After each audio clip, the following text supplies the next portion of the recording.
Hello friends, welcome back to my channel. In today's video, I am giving my food a surprise, which is tea. So I am making tea instantly in oven. So let's start.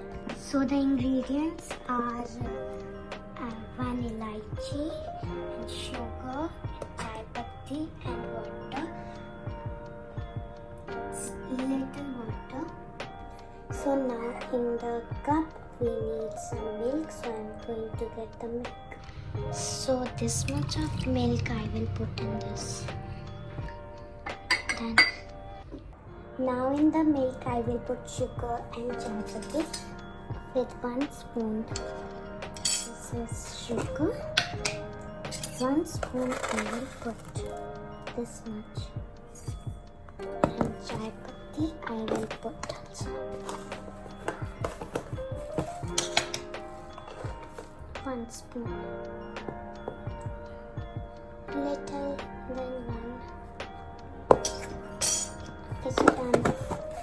And chai patti, we have to put like this only. This is how your milk will go. I put chai patti. So now in the oven I will put this cup for 1 minute and 30 seconds.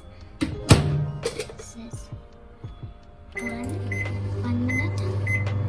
Okay, 1 minute and 50 seconds. My tea is ready. Now I will put my tea in the cup. Here.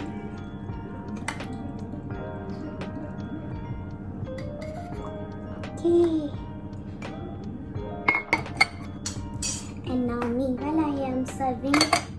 I am giving the tea to my food. You please like the video and subscribe my channel. Bye. And share with your friends. Bye.